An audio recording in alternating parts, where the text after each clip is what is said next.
Bonsoir et c'est le jour du journal télévisé de la 3e chaîne française. Je suis Albert Rochefort et aujourd'hui c'est le 9 mai, vendredi, bonjour.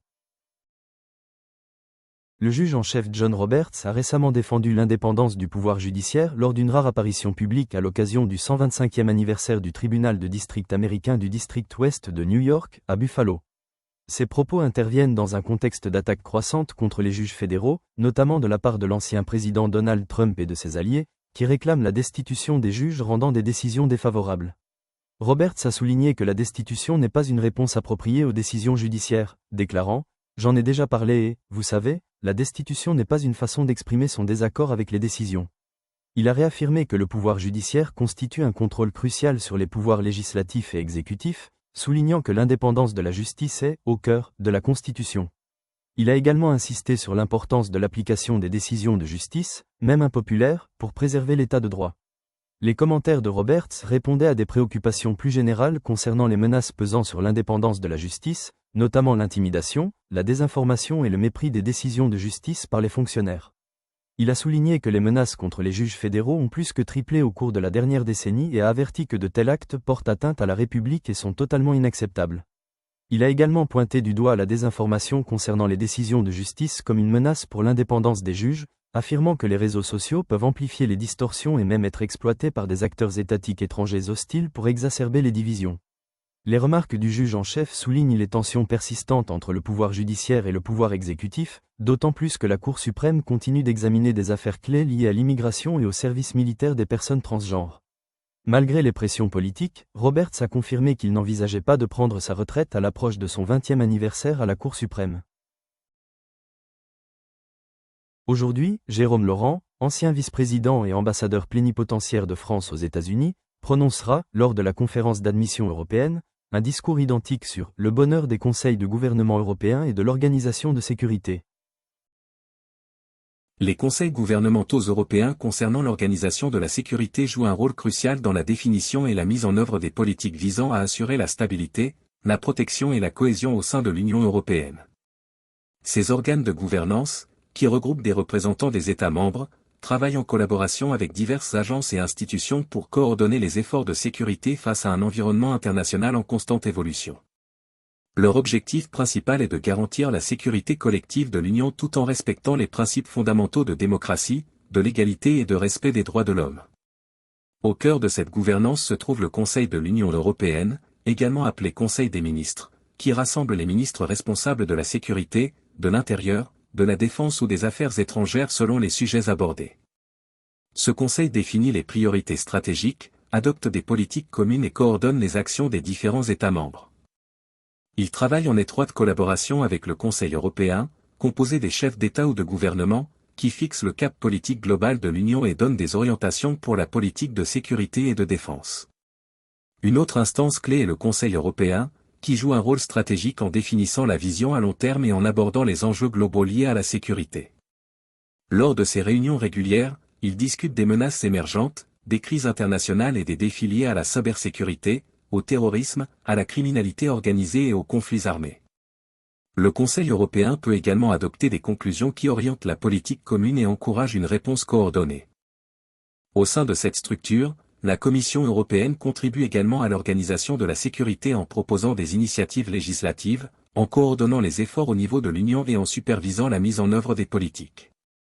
La Commission collabore avec des agences spécialisées telles qu'Europol, l'Agence européenne de la garde-frontière et des gardes-côtes, Frontex, ainsi que l'Agence européenne de la cybersécurité, ENISA. Ces agences jouent un rôle opérationnel en fournissant un soutien technique, en recueillant et en analysant les données, et en facilitant la coopération entre États membres. L'Union européenne a également créé des structures spécifiques pour répondre à des crises ou à des menaces particulières. Par exemple, la politique de sécurité et de défense commune, PSDC, vise à renforcer la capacité de l'Union à intervenir dans des situations de crise, notamment par la mise en place de missions de maintien de la paix, de gestion de crise ou de missions de formation.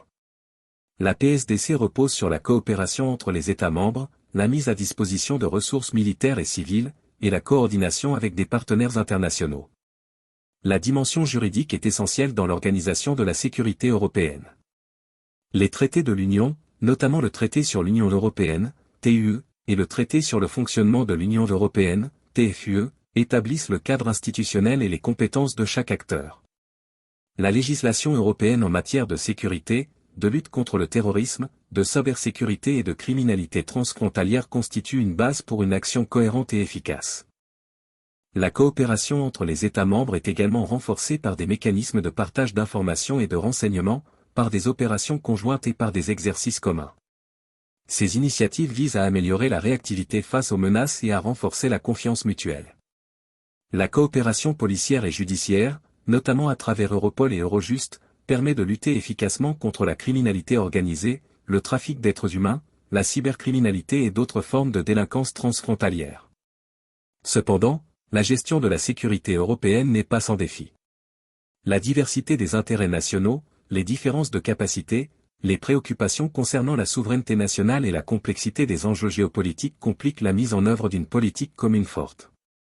La coordination entre les différentes institutions, tout en respectant la souveraineté des États, nécessite une vigilance constante et un dialogue constructif. Face à ces défis, l'Union européenne cherche à renforcer ses capacités en matière de sécurité par le biais de financement, de formation et de la création de partenariats stratégiques avec des organisations internationales telles que l'OTAN. La relation avec l'OTAN demeure un aspect central, même si l'Union a ses propres instruments et structures pour traiter des questions de sécurité.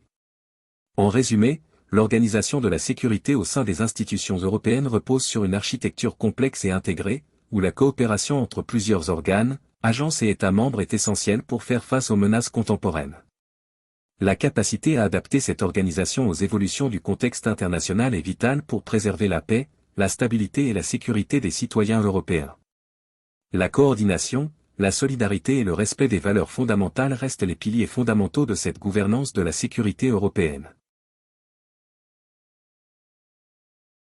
L'article de CNN intitulé « 7 points à retenir des élections dans le Wisconsin et en Floride » analyse les principaux résultats des élections du 1er avril 2025 dans ces deux États clés. La course à la Cour suprême du Wisconsin a suscité un intérêt national. La candidate libérale Susan Crawford a battu le conservateur Brad Schimmel, conservant ainsi une majorité libérale de 4-3 à la Cour. Ce résultat a été perçu comme un sérieux reproche à l'ancien président Donald Trump et au milliardaire technologique Elon Musk, qui avait massivement investi dans la campagne de Schimmel. Malgré la contribution de $20 millions de Musk, la victoire de Crawford a mis en évidence un changement d'opinion dans le Wisconsin, un État qui avait donné de justesse son soutien à Trump lors de l'élection présidentielle de 2024. L'élection a également enregistré une forte participation électorale, comparable à celle des élections de mi-mandat, et l'adoption d'un référendum inscrivant l'obligation de pièces d'identité électorale dans la constitution de l'État. En Floride, les républicains ont réussi à conserver 2 sièges à la Chambre des représentants dans des circonscriptions traditionnellement pro-Trump, mais les marges de victoire ont été nettement plus faibles que lors des élections précédentes. Par exemple, Randy Finn a remporté le 6e district du Congrès de Floride avec 14 points de pourcentage de moins que le précédent candidat républicain. De plus, les démocrates ont réalisé des avancées significatives en renversant le comté d'Escambia, un bastion conservateur, ce qui laisse présager un changement potentiel du paysage politique de l'État. Ces résultats constituent des indicateurs précoces du sentiment des électeurs sous le second mandat de Trump et laissent entrevoir des défis potentiels pour les républicains lors des prochaines élections. Les analystes y voient des signes avant-coureurs, soulignant la nécessité d'ajustements stratégiques au sein du Parti républicain pour maintenir sa position politique. Mercredi, Israël sur la récente attaque des Houthis. Dani Danon, représentant permanent d'Israël auprès des Nations Unies, a présenté des observations informelles aux médias concernant la récente attaque des Houthis contre Israël. Il a également abordé d'autres sujets clés lors de la conférence de presse du Conseil de sécurité. Thank you for joining us. Israel's ambassador to the UN, Dani Danon, will deliver a brief statement today about the atrocious Iran-backed Houthi attacks at Ben Gurion Airport this past Sunday. Ambassador Danon will also discuss the UN's rejection of the Israeli aid delivery proposal. We will take some questions afterwards. Thank you. Good morning. 3 days ago, Bonjour. Il y a 3 jours, les Houthis, fidèles mandataires de l'Iran, ont tiré un missile balistique sur l'aéroport international de Ben Gurion, principal hub aérien civil d'Israël. Plusieurs civils ont été blessés. Il s'agissait d'une attaque directe contre notre population, et elle n'est pas restée sans réponse. qu'il n'y ait pas de confusion. Les attaques des hommes à capuche ont été rendues possibles par l'Iran. L'Iran les finance, les arme et leur a donné des ordres. En réponse, Tsahal a frappé des cibles militaires au Yémen, notamment des infrastructures à l'aéroport international de Sanaa. Si les houthis persistent à se battre, nous les porterons à leur porte et y mettrons fin. L'Iran, leur commanditaire et marionnettiste, n'échappera pas non plus aux conséquences. Nous prenons des mesures extraordinaires pour protéger les civils sur tous les fronts, y compris au Yémen. Nous lançons des avertissements et des évacuations. Mais lorsque des civils et des infrastructures israéliens sont pris pour cible par des terroristes, l'ONU reste silencieuse. Apparemment, les vies israéliennes ne méritent pas leur attention. Le même aveuglement est maintenant pleinement visible à Gaza. Israël est impliqué dans discussions constructives pour établir des solutions d'acheminement de l'aide sûres et efficaces qui garantissent que la nourriture, l'eau et les médicaments parviennent aux civils et non aux terroristes du Hamas. Il s'agit d'efforts sérieux visant à résoudre un problème réel. Le vol constant et massif d'aide humanitaire par le Hamas. Le vol organisé d'aide par le Hamas est un fait clairement exposé par Ali Sharabi dans son témoignage au Conseil de sécurité. Le Hamas vole l'aide. Il instrumentalise l'aide humanitaire. C'était la réalité sur le terrain. Mais regardez ce qui s'est passé. Plutôt que d'accepter nos propositions ou de chercher des alternatives constructives, les Nations Unies et le secrétaire général ont choisi de se retirer. Vous avez vu la déclaration qu'ils ont publiée sur cette question. Je dois demander pourquoi n'y a-t-il aucune tentative de dialogue constructif pour entendre des idées et en discuter? Si l'objectif est d'exclure le Hamas et de fournir une aide humanitaire sans agenda politique, alors pourquoi le secrétaire général a-t-il abandonné la table des négociations si rapidement? Pourquoi tente-t-il de protéger un modèle qui a échoué? Je voudrais rappeler au secrétaire général que 59 otages sont toujours détenus par le Hamas. Nous ne les abandonnerons jamais. Cette guerre ne se terminera pas avec 59 otages. Israël continuera à faire ce que les Nations Unies devraient faire, défendre notre peuple, démanteler le terrorisme et surtout lutter pour la libération des 59 otages restants détenus par le Hamas. Merci. Madame l'ambassadrice, c'est Pamela. Merci pour les commentaires. C'est Pamela de US News et World Report. Dans quelle mesure êtes-vous inquiet de l'existence d'un accord entre les États-Unis et les houthis, qui exclut Israël, et concernant les houthis, comment ont-ils frappé l'aéroport de Ben Gurion? Ils disent que c'était avec des missiles hypersoniques dotés d'une technologie furtive. Comment ont-ils pu échapper aux installations antimissiles? Merci. Nous examinons ce qui s'est passé. Vous savez, ne leur accordez pas trop de crédit. En fait, c'était un dysfonctionnement de notre système sur ce missile spécifique qui a ciblé notre aéroport. Ils en ont payé le prix. Nous n'avons aucun différend avec vous. Les houthis sont ceux qui attaquent nos communautés et ils en paieront le prix. Concernant les États-Unis, vous savez que c'est aux États-Unis de décider comment gérer l'agression des voyous en mer Rouge. Mais nous envoyons un message très clair, s'ils continuent à nous attaquer, ils ne reconnaîtront pas le territoire où ils résident aujourd'hui. Merci, monsieur l'ambassadeur. Merci, monsieur l'ambassadeur. Je m'appelle Suzanne Tarani, de l'Inde. Vous avez suivi l'évolution de la situation entre l'Inde et le Pakistan. Que pensez-vous de cette situation? Avez-vous parlé à vos homologues indiens?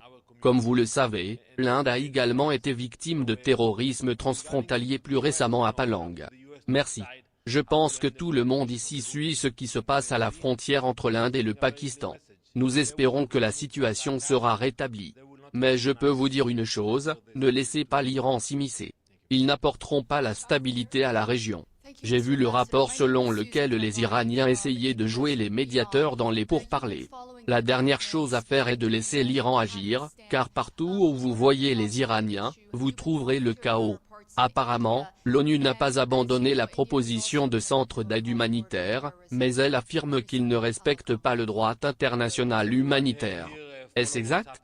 C'est une question très intéressante, car au lieu de dialoguer avec nous ou d'essayer de comprendre la proposition, ce que nous essayons d'obtenir, il pourrait ensuite dire si elle est conforme au droit international, si elle est réalisable ou non.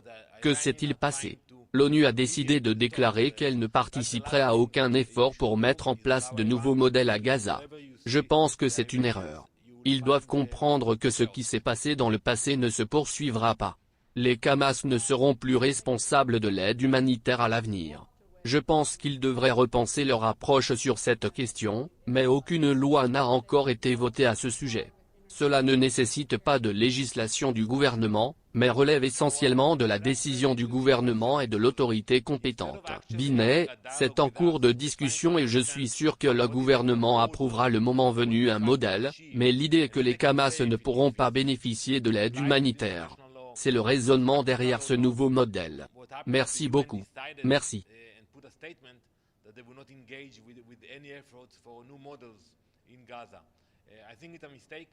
I think they have to realize that what happened in the past will not continue. Hamas will not be in charge of the humanitarian aid in the future, and I think they should rethink their approach on this issue. But hasn't the Knesset already passed a law for this? So it doesn't require legislation of the Knesset. Basically, it's a decision of the government and the cabinet. Now it's being discussed, and I'm sure that the government will approve when there's going to be a model. But the idea of the model that Hamas will not be able to take advantage of the humanitarian aid. That is the reasoning of the new model. Thank you very much. Thank you, Ambassador.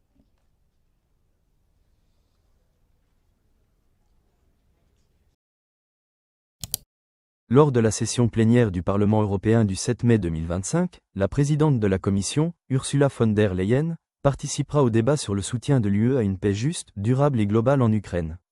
Elle commémorera également la fin de la Seconde Guerre mondiale dans son discours. Merci, Monsieur le Vice-président, Monsieur le Ministre, Mesdames et Messieurs les députés.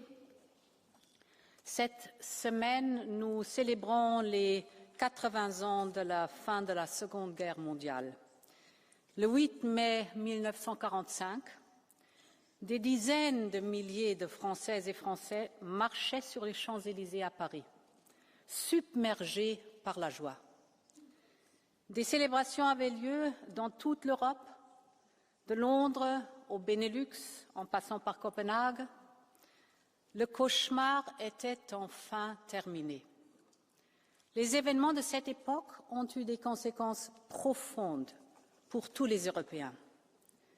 Pour la moitié de notre continent, c'était le début de la reconstruction et la réconciliation, mais pour l'autre moitié, la libération du nazisme n'a pas apporté la liberté, elle a été suivie par l'occupation et l'oppression. C'était un véritable tournant pour l'Europe.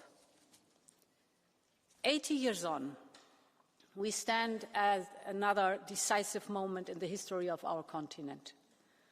The war in Ukraine will eventually come to a halt.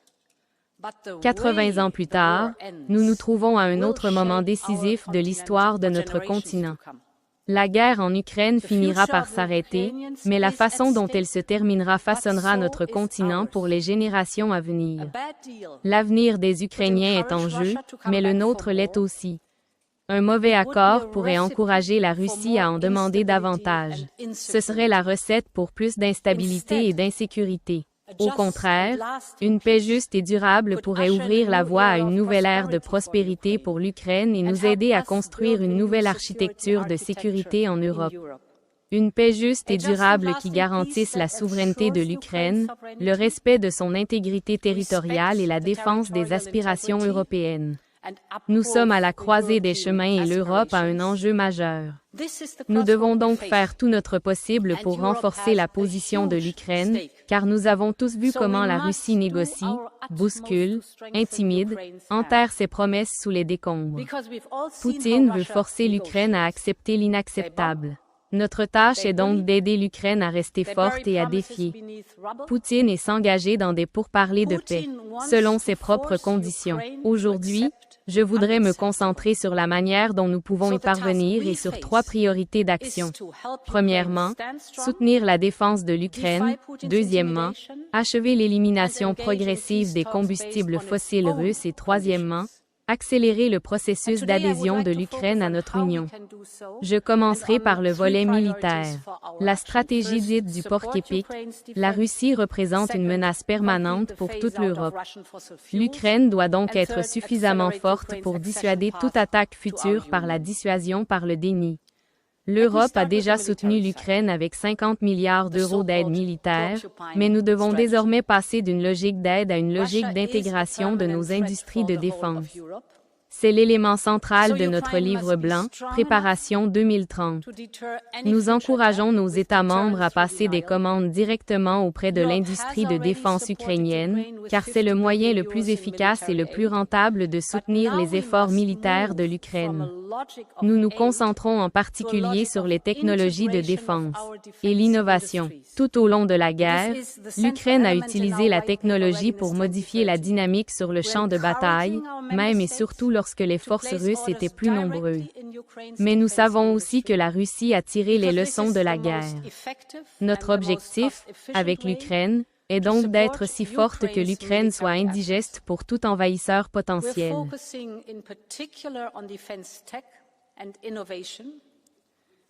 Throughout the war, Ukraine has used technology to shift the dynamics on the battlefield, even and especially when Russian forces were stronger in numbers. But we also know that Russia has also learned from the war. Et, honorables députés, tout en soutenant l'Ukraine, nous devons également continuer à saper la capacité de la Russie à faire la guerre. Et c'est mon deuxième point. Les revenus des combustibles fossiles restent une source essentielle de financement de la machine de guerre russe. Permettez-moi de vous donner deux chiffres. Au début de la guerre, nous dépensions 12 milliards d'euros par mois en combustibles fossiles russes. Aujourd'hui, nous sommes tombés à 8,8 milliards d'euros par mois. Pardon, à 1,8 milliard par mois. Il est donc de notre intérêt fondamental en matière de sécurité de cesser de financer le trésor de guerre de Poutine. Pour cela, nous devons cesser de dépenser des milliards en importation d'énergie russe. Je sais qu'il existe effectivement une nette majorité au sein de le Parlement européen est favorable à cette mesure. En novembre dernier, vous avez voté pour l'interdiction de toutes les importations de combustibles fossiles russes. La présidence polonaise y travaille d'arrache-pied. Je sais aussi que certains continuent de dire que nous devrions rouvrir le marché du gaz et du pétrole russe. Ce serait une erreur historique et nous ne laisserions jamais cela se produire. Il faut que ce soit très clair. La Russie a prouvé à maintes reprises qu'elle n'est pas un fournisseur fiable. Poutine a déjà coupé les flux de gaz vers l'Europe en 2006, 2009, 2014 et 2021, et tout au long de la guerre. Combien de fois ont-ils appris la leçon? La dépendance à l'égard de la Russie est non seulement mauvaise pour notre sécurité, mais aussi pour notre économie. Nos prix de l'énergie ne peuvent être dictés par un voisin hostile. La bonne nouvelle, c'est que nous avons réalisé des progrès incroyables depuis le début de la guerre. 12 milliards par mois au début, maintenant réduit à 1,8 milliard grâce aux économies d'énergie grâce aux énergies renouvelables. Nous avons déjà réduit nos importations de gaz russe de 60 milliards de mètres cubes par an et, grâce à nos partenaires, nous avons diversifié nos activités hors de Russie. Nous n'avons pas oublié, lors de la crise énergétique, l'intervention immédiate des États-Unis avec LG, ni la manière dont nous avons reçu du gaz supplémentaire par gazoduc de Norvège, ni la collaboration étroite de pays plus éloignés, comme le Japon et la Corée du Sud, avec nous sur les marchés mondiaux pour garantir notre sécurité énergétique immédiate. En effet, si l'on considère les chiffres en pourcentage, nous sommes passés de 45% de nos importations de gaz en provenance de Russie à 13% aujourd'hui. Nous sommes passés de 1 baril sur 5 de pétrole russe à 1 baril sur 50, soit une division par 2. Mais nous devons aller plus loin. Nous devons également admettre que, depuis le début de l'année dernière, les importations d'énergie en provenance de Russie ont légèrement rebondi.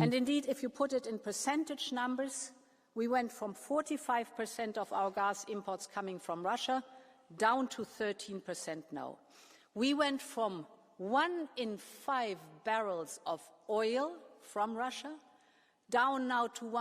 Il nous faut donc un dernier effort pour éliminer progressivement les combustibles fossiles russes.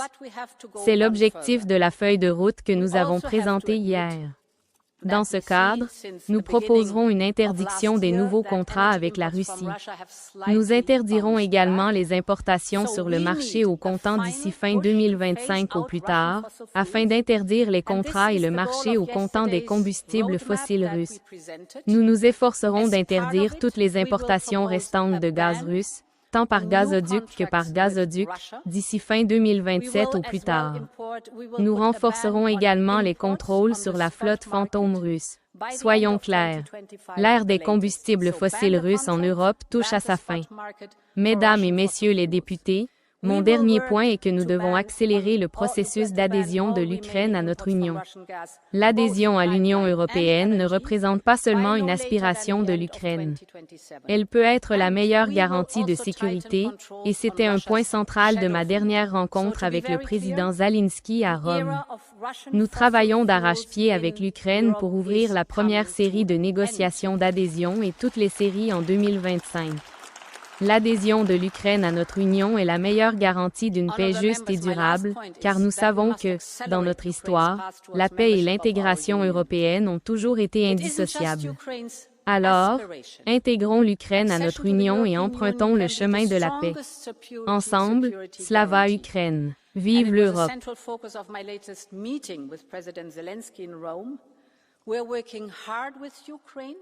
To open the first cluster of accession talks and to open all clusters in 2025.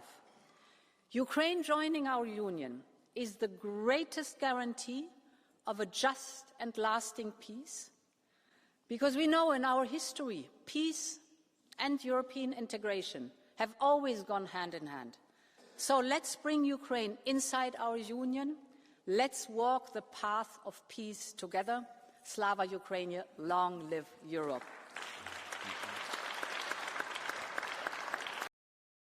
Aujourd'hui, Félix Hermenot et son épouse Chantal Hermenot prononceront un discours en salle de conférence sur « La confiance anormale intéresse les efforts de Trump ». Le reportage sera sur bande vidéo. Dans un rapport approfondi, Félix Hermenot et Chantal Hermenot explorent l'excès de confiance qui a caractérisé Donald Trump tout au long de sa carrière politique et de sa présidence. Dès ses premières années en affaires, Trump a cultivé l'image d'un homme audacieux, convaincu de sa capacité à réussir envers et contre tout. Cette assurance a rapidement transcendé son parcours entrepreneurial pour se développer en politique, où il a souvent affiché une foi inébranlable en ses stratégies. Même face aux critiques et aux échecs apparents. La confiance anormale dans les efforts de Trump suscite un vif débat tant sur le plan politique que sur celui de la perception publique. Lorsqu'on parle de confiance anormale, il s'agit souvent d'une confiance excessive, voire démesurée, qui dépasse ce qui serait considéré comme raisonnable ou fondé sur des preuves solides. Dans le contexte des efforts de Donald Trump, cette notion peut se référer à sa foi inébranlable en ses stratégies, ses idées ou ses capacités, malgré les controverses, les critiques ou les échecs apparents. Plusieurs facteurs expliquent cette confiance excessive, notamment son style de leadership, sa personnalité, sa relation avec ses partisans et la dynamique politique dans laquelle il évolue. Dès ses premières années en politique, Trump a montré une tendance à afficher une confiance inébranlable en ses jugements. Son parcours entrepreneurial, caractérisé par une gestion audacieuse et souvent controversée, a renforcé cette image d'un homme qui croit fermement en ses capacités à dominer n'importe quel défi.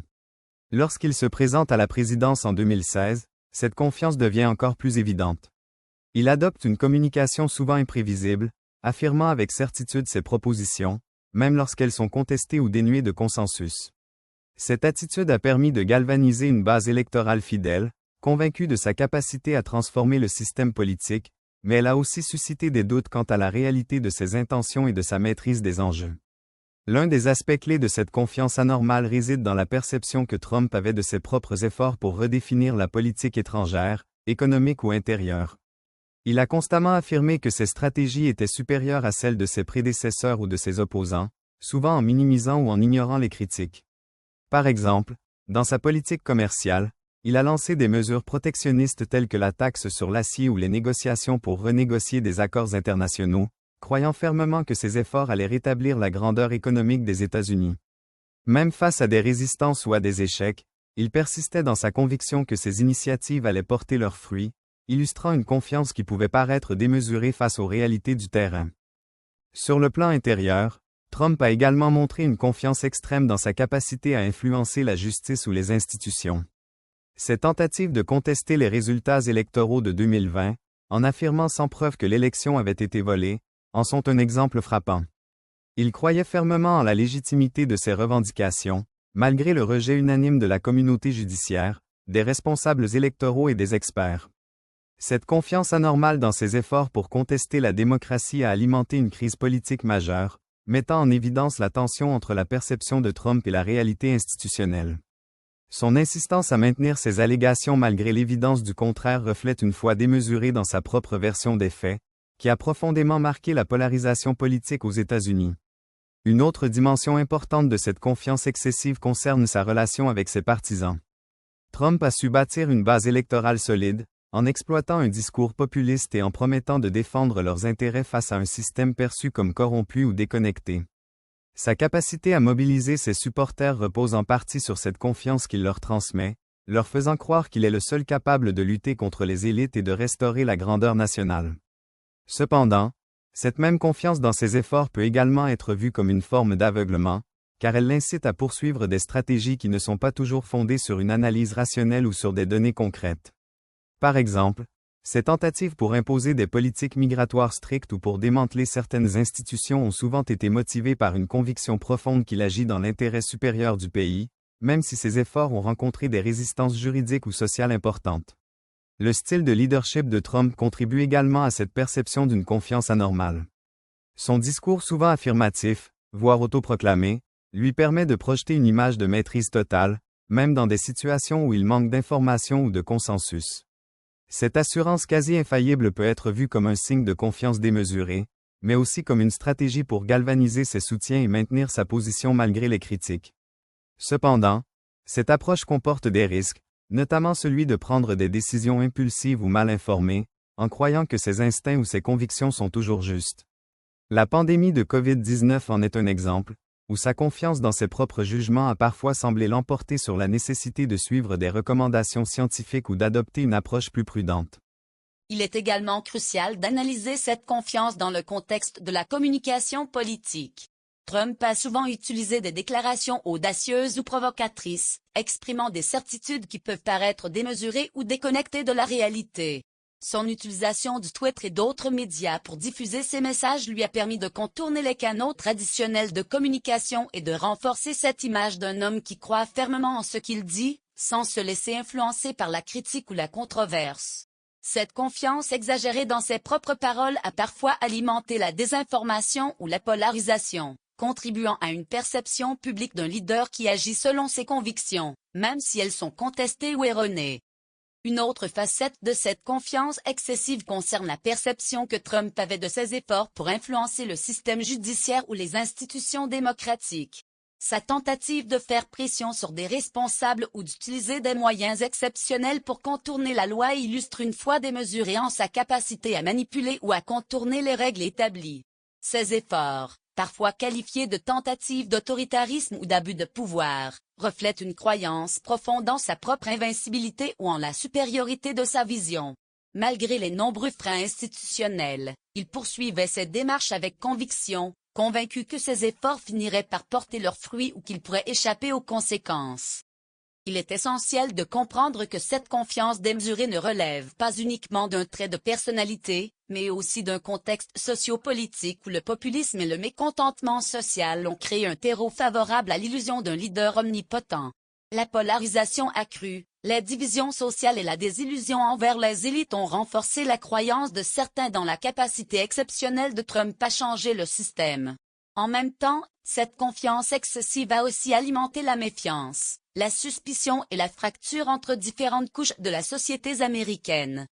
Enfin, il convient de souligner que cette confiance anormale dans les efforts de Trump a eu des conséquences concrètes, tant sur la scène nationale qu'internationale. Sur le plan intérieur, elle a contribué à une polarisation extrême, à des crises institutionnelles et à une remise en question de la légitimité des processus démocratiques. Sur le plan international, elle a influencé la politique étrangère des États-Unis, parfois en défiant les alliances traditionnelles ou en adoptant une posture unilatérale. La perception d'un leader qui croit fermement en ses efforts, voire qui agit de manière démesurée, a façonné la réputation des États-Unis sur la scène mondiale, suscitant admiration ou inquiétude selon les perspectives. En résumé, la confiance anormale dans les efforts de Trump reflète une personnalité fortement convaincue de la justesse de ses actions, souvent en dépit des preuves ou des critiques. Cette foi démesurée, alimentée par son style de leadership, sa communication et le contexte socio-politique, a marqué son parcours politique et laissé une empreinte durable dans la dynamique politique américaine et mondiale. La compréhension de cette confiance excessive est essentielle pour analyser les enjeux de sa présidence, ses succès comme ses échecs, et l'impact qu'elle continue d'avoir sur la société contemporaine. À travers des entretiens, des analyses d'experts et des images d'archives, ce documentaire éclaire la complexité de la confiance anormale qui a marqué la trajectoire de Trump. Il montre comment cette confiance en ses propres efforts a façonné une époque de polarisation intense, de bouleversements institutionnels et de transformation de la perception des États-Unis à l'échelle mondiale. Enfin, cette exploration offre une réflexion sur les limites de la confiance en soi dans le leadership et ses implications pour la démocratie moderne. France 3e chaîne, jour d'information. L'article de CNN intitulé « Trump propose de contribuer à mettre fin aux tensions indo-pakistanaises » revient sur la récente proposition du président Donald Trump de servir de médiateur entre l'Inde et le Pakistan, dans un contexte d'escalade des tensions autour de la région contestée du Cachemire. Le conflit s'est intensifié suite aux frappes aériennes indiennes sur le territoire pakistanais et le Cachemire sous administration pakistanaise, en représailles à un attentat terroriste au Cachemire sous administration indienne qui a coûté la vie à 26 touristes hindous. L'opération indienne Sindoor a ciblé ce qu'elle a qualifié d'infrastructure terroriste, tandis que le Pakistan a affirmé qu'il s'agissait de sites civils, faisant des victimes des deux côtés. Le président Trump a exprimé son inquiétude face à la situation et a proposé de faciliter le dialogue entre les deux puissances nucléaires afin de désamorcer le conflit et de promouvoir la paix. Cette évolution souligne l'inquiétude de la communauté internationale face à une possible nouvelle escalade dans la région et met en lumière le rôle des États-Unis dans la recherche de solutions diplomatiques aux conflits de longue date. Merci beaucoup d'avoir regardé les nouvelles d'aujourd'hui, ici Albert Rochefort, je vous quitte, et le prochain journal sera à la même heure que moi.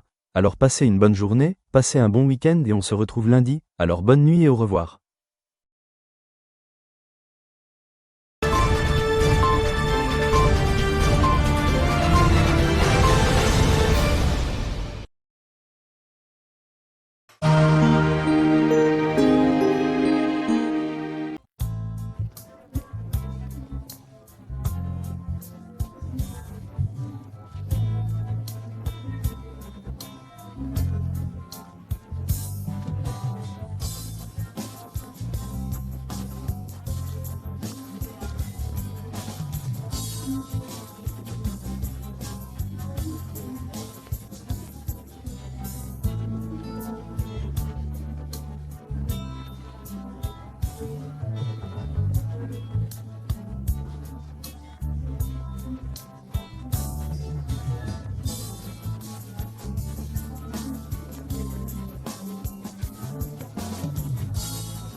Découvrez notre tout nouveau Mac Baguette, uniquement disponible en France.